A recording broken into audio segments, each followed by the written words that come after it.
Hello, everyone. If you can hear me okay.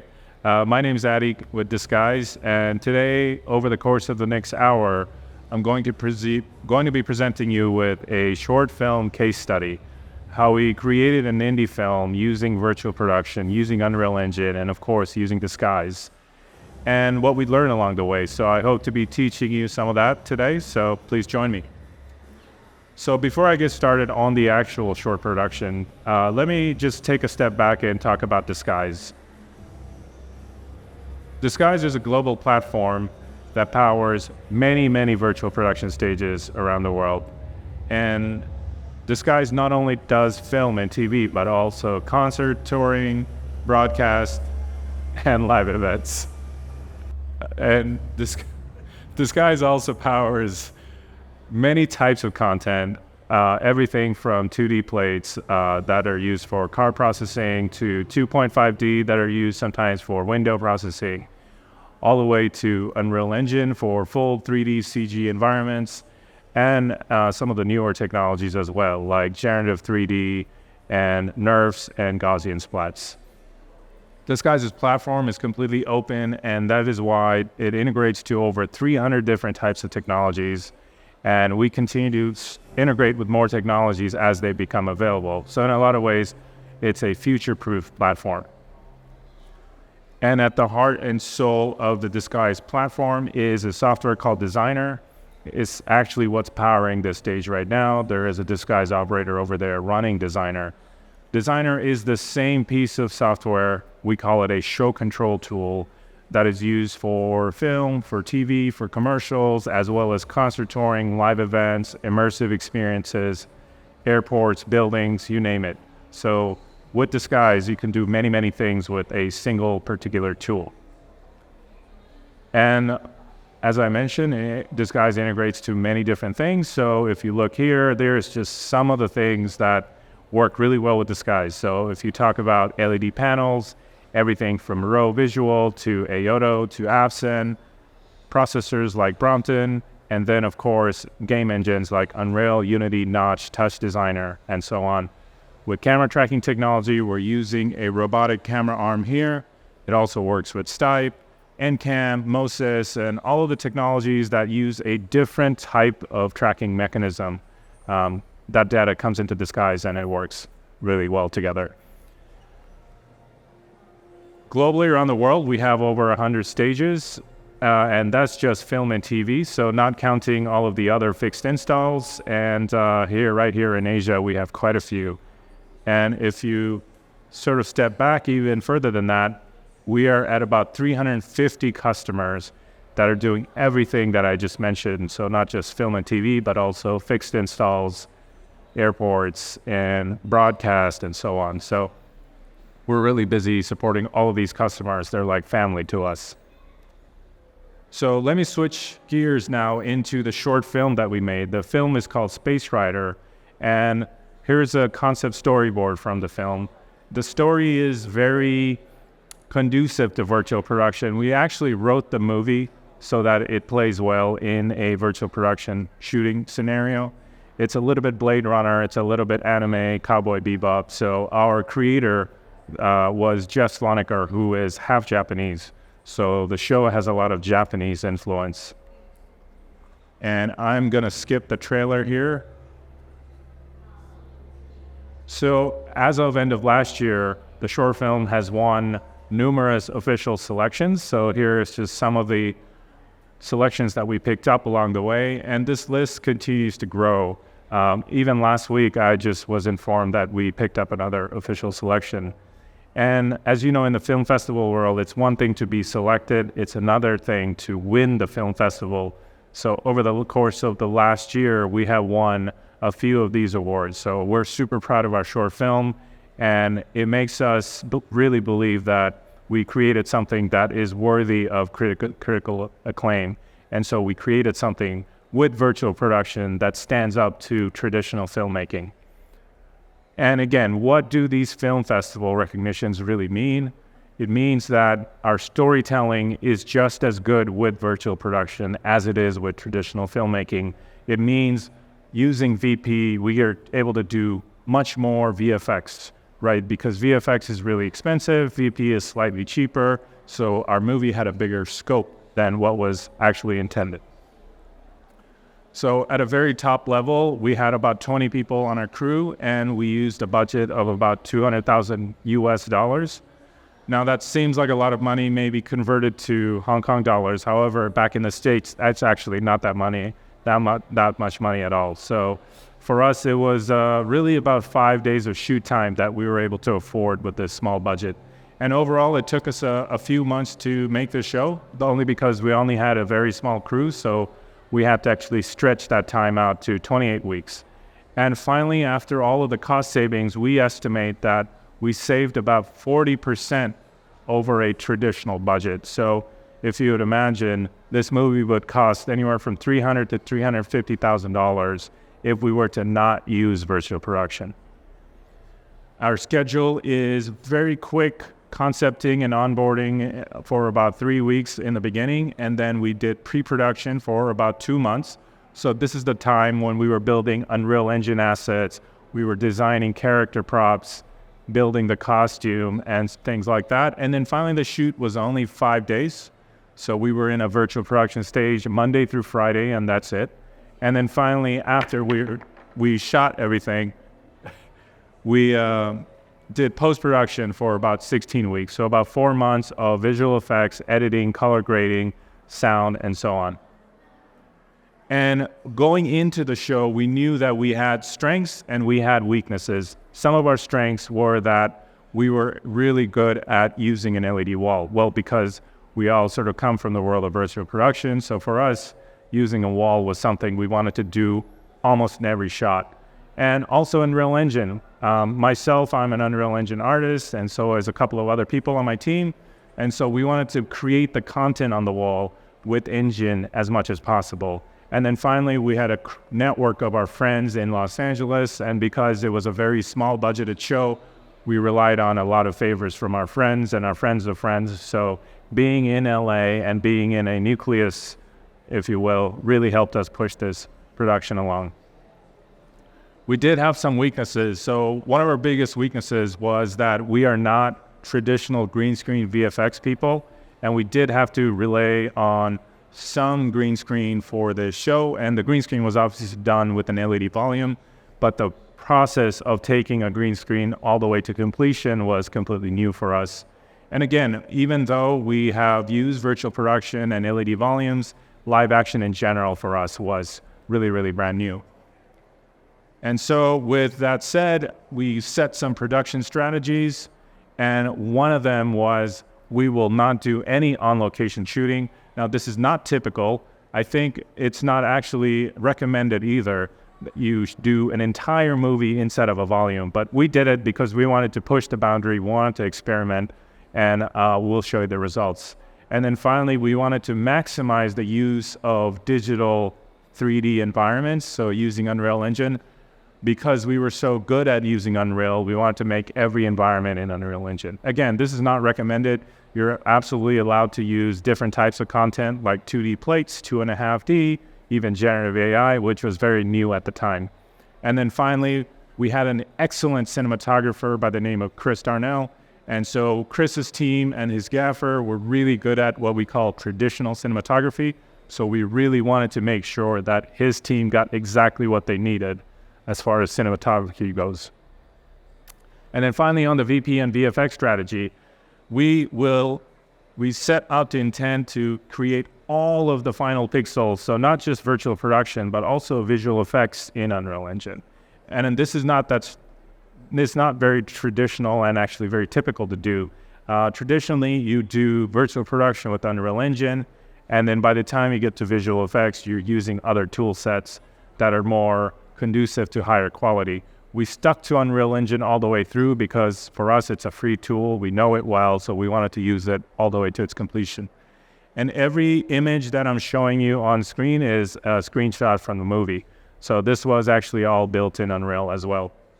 And then finally, we knew we had to use green screen for some of the shots because we just didn't have the time to do everything in camera, so we embraced green screen. Actually, with virtual production, you could do green screen pretty well, and it actually gives you a better result than traditional green screen. Overall, the show strategy was to embrace this experiment that we're going to shoot everything in a stage, we're going to use Unreal Engine, and we're going to try to make this 15-minute film with the confines of a virtual production stage. And we wanted to scale it up to a full season, so although we made the first episode, we wrote the story all the way through for 10 episodes, an entire season.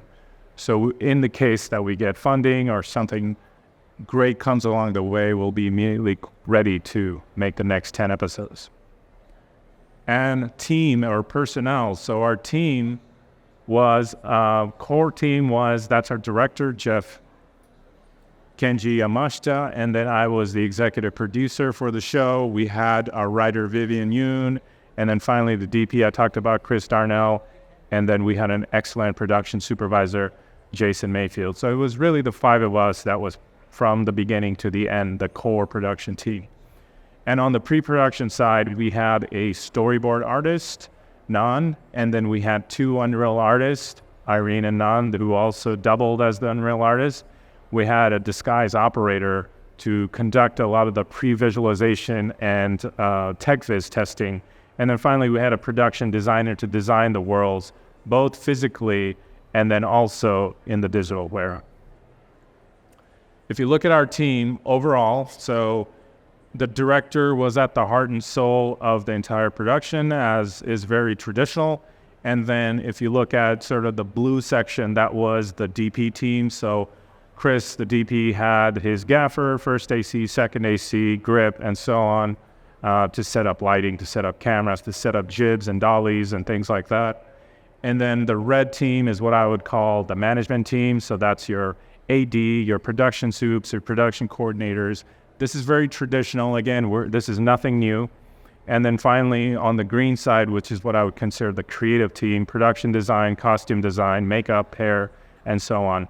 The only thing that was new here is the yellow team, which is the VP supervisor, which was me, as along with a couple of Unreal artists, LED technician, a data wrangler. So other than the yellow section, everything else is what I would consider very traditional production.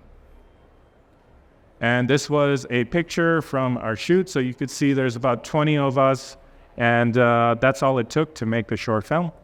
And this was during the pandemic, so we actually just took our mask off, took this photo, and then put our mask back on. And when it came to the shoot, during the shoot, the volume control team was about 5 people. So the VP supervisor was myself, and then we had to hire a disguise operator by the name of Nick Fletcher, and we had 2 Unreal artists, so a primary Unreal technician that was loading the assets quickly, and behind her, another Unreal artist to support the transfer of files and make small changes. Because things needed to happen fast, we had to make sure that we had tons of Unreal strength on set. And then finally, LED technician, because we were building walls that were moving on wheels, and so we needed to quickly build those walls, break them down. So we had an LED technician to do exactly just that. After we were done with the shooting, our post-production team was the following 5 or 6 people. So very much like traditional post-production, we had an editor, post-supervisor that knew the tasks from the very beginning, from the conform edit all the way to visual effects, to color grading, and then finally to completion.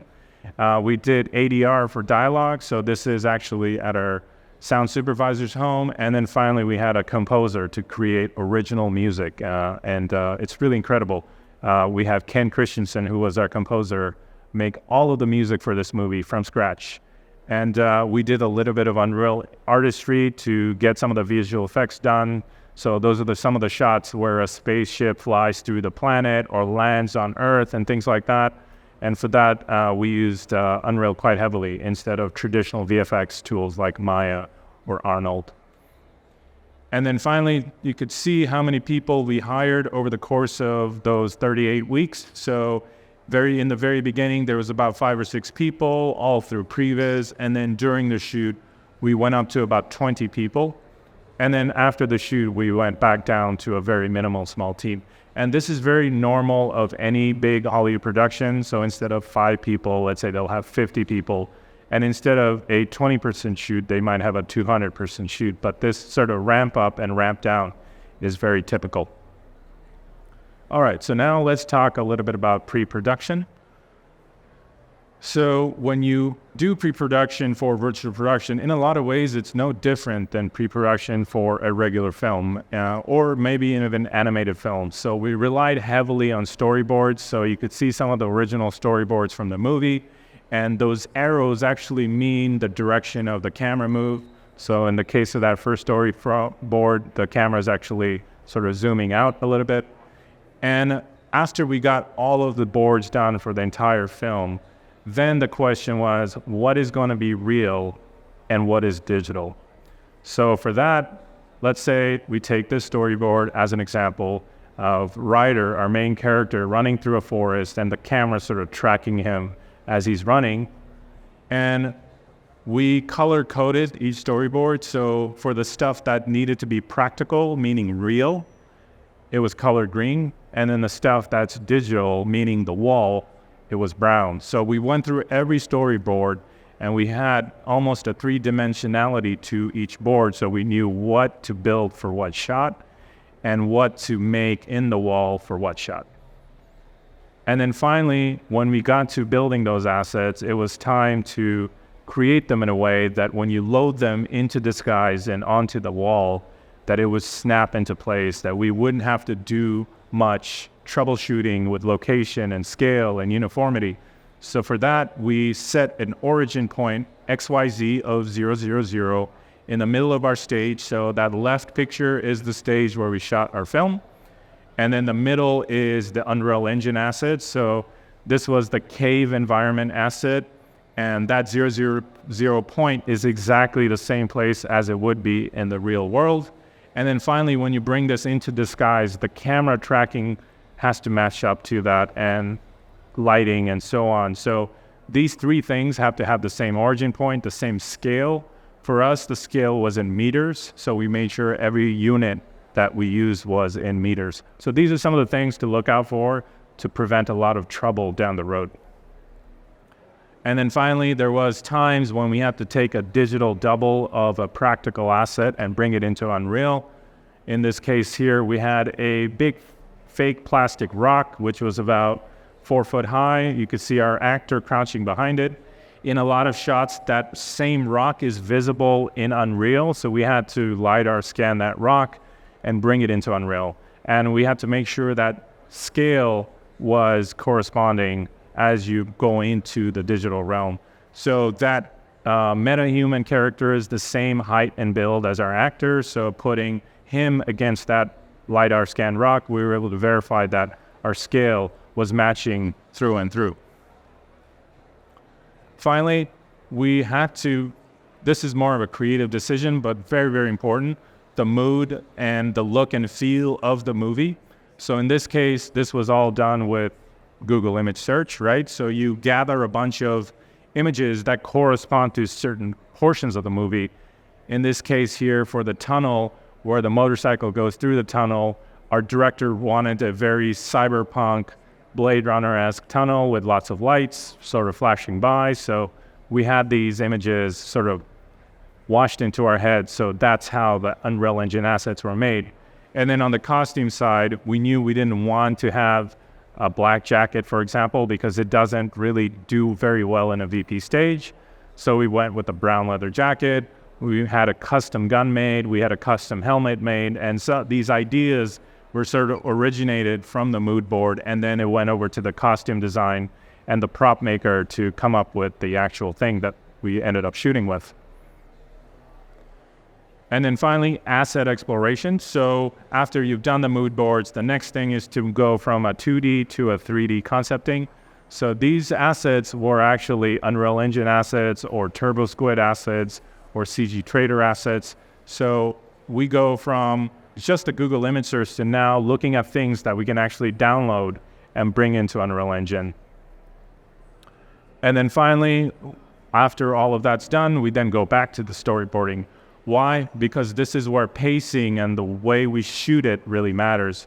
So if you go through the storyboards, you can actually take each board and put it into Premiere and edit it like a movie.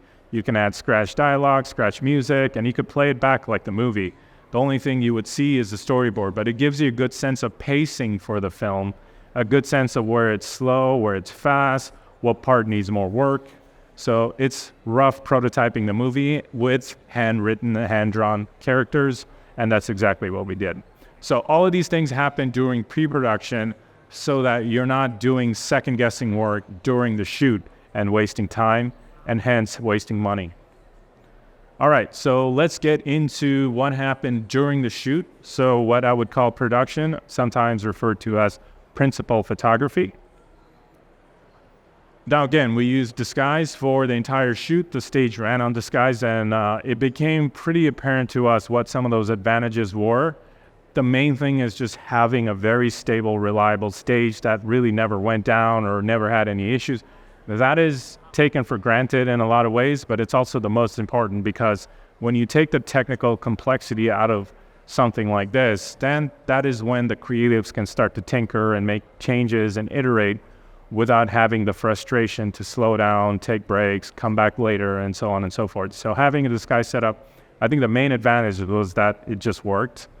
And then finally having anamorphic lens support. So we were able to calibrate our Cooke S4i anamorphic 1.8 lenses, and just using a few more observations, we were able to get disguise to run anamorphics. And of course, as you film fanatics know, that makes a huge difference in the image quality. And changing Unreal Engine scenes. So we had about 8 different Unreal Engine scenes, and to load them in rapid succession, I think that for us was a big, big advantage.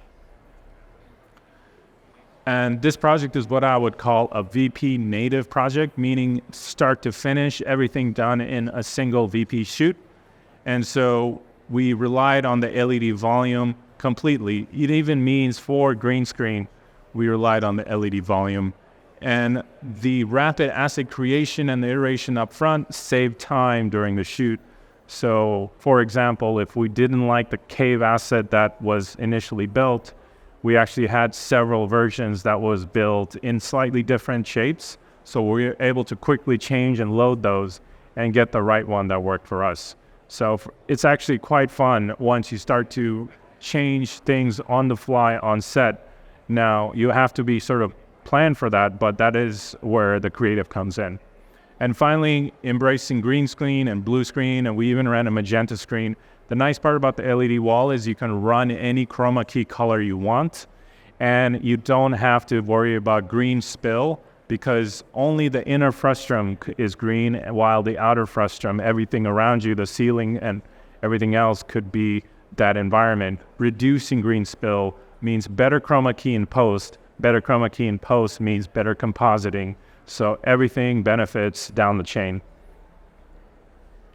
And finally, we relied on kit bashing. If you don't know what kit bash is, it's a method to combine, mash a bunch of Unreal Engine marketplace assets together to create something that's very unique.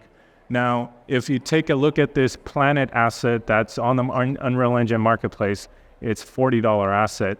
So if you buy 3, 4, 5, 6 assets, you're still in the budget. You're not spending a lot of money, versus hiring an artist to create a planet asset, which could cost you thousands of dollars.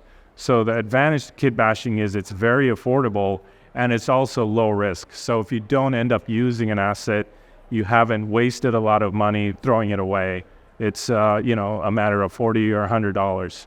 So kit bashing helped us build all of those Unreal Engine scenes. We went from 1 to 2 scenes in the beginning to about 15 scenes by the very end of the movie.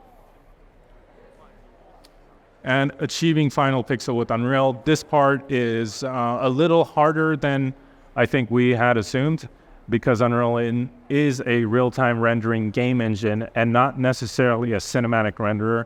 So having some of the visual effects done in Unreal was a little troublesome, but we were able to overcome it by rendering out separate layers and then composing it in a software like Nuke, which is exactly made to layer a bunch of images together.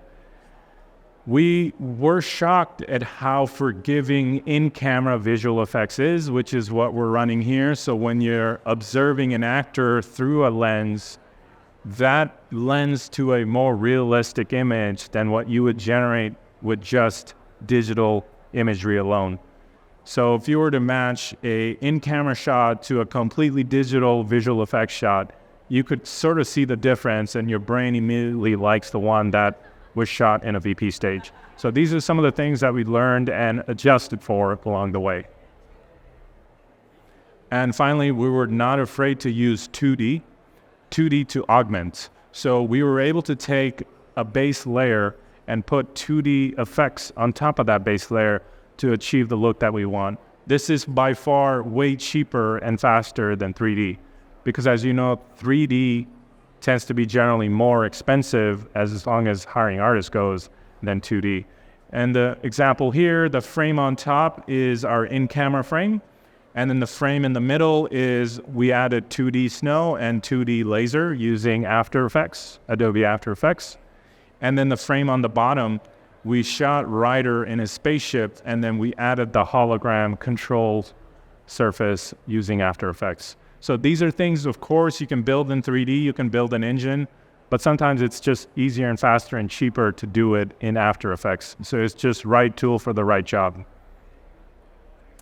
So here's an example of kit bashing. So this is a shot where the spaceship flies into this alien planet. So every single asset in here I've listed. So the planet I just talked about, it was a $40 asset. The spaceship is a combination of 4 different assets that we kit bash together.